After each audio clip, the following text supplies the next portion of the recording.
So I just wanted to take a minute, uh, getting ready to start my 1,300-mile journey from Colorado Springs to Southern Oregon.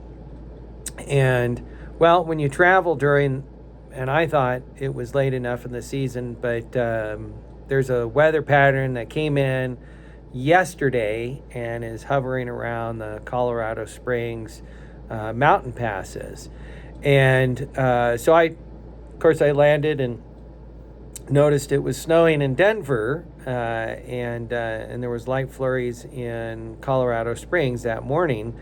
So I picked up the bike, went to the hotel, and immediately went to work last night, understanding what's going on with the weather, and going across multiple webcams, Utah, Colorado, Wyoming, and listen to some of these morning temperatures. And I do have some cold weather gear, but it's not safe to travel when the roads are icy on two wheels. So, okay, so coming out of Denver, and the cold pocket basically stops right around the Denver city line and then warms up as you go just slightly east of the Colorado Springs Denver city line. And then, of course, the further west you go, the higher you go in elevation, and it gets colder, okay? So heading west from Denver, you have the city of Golden at 26 this morning.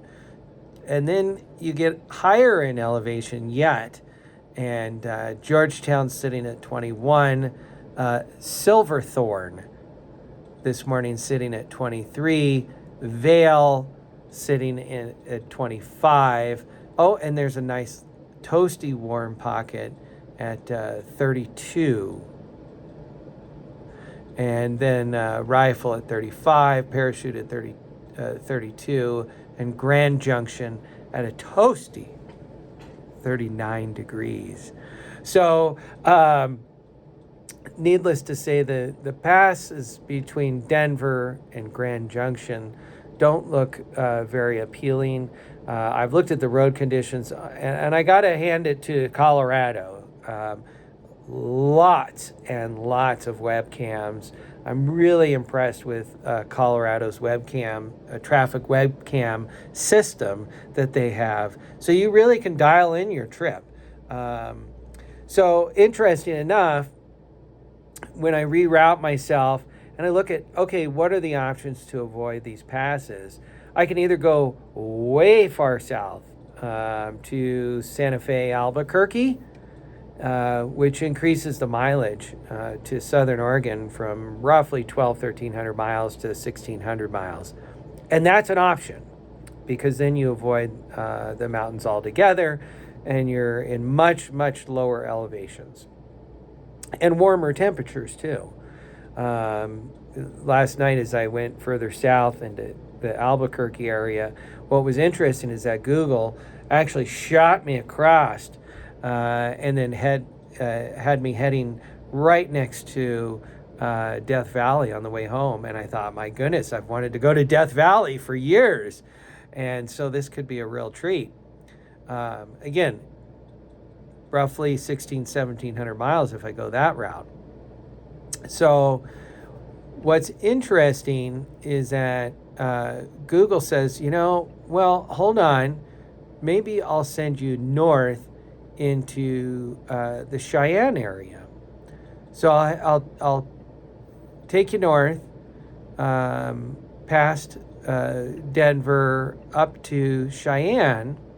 Now this morning it's cold. It's cold pretty much everywhere around, but very quickly it's going to start warming up.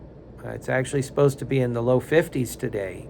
So we go from these sub-freezing temperatures, okay, to the 50s. And Cheyenne, later in the afternoon, is supposed to be, again, close to 50. Now, let me move the camera slightly so I can manipulate. Okay, so right around 11, And it's going to take me a while to get out of the hotel and get moving this morning. You can see these lovely bags under my eyes. Okay, so Cheyenne 52, Laramie at 44, and then as you scoot across the state, Saratoga at 44. Let's see here, Rawlins at 44. So very, very drivable conditions. And then dumping into Salt Lake City, a little bit of a cold pocket hovering around Salt Lake City, but Evanston's 43, and then Salt Lake at 53. So looks for a very productive day going up north. I would say that I'm going to expect some rain along the way, but that's okay. It's not snow. It's not compact ice on the road. I'll take it because compact snow and ice, it's just not fun and not safe on two wheels. So that's the route I'm going to go this morning. I'm going to go up north, and I'm going to head towards Laramie, Wyoming, and then cut across west, and then drop down into Salt Lake City. Now, I do have a decision to make right around, Rawlins,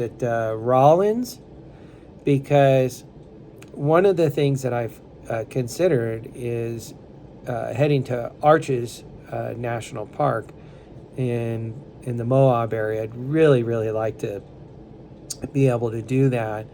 And it does add about 300 miles to my trip if I choose to do Arches. So that's kind of the decision area. Otherwise, I'll just enjoy my ride and stop where I think I need to stop. So everybody have a wonderful Sunday. Enjoy the rest of the weekend, and I'll get rolling this morning. Take care.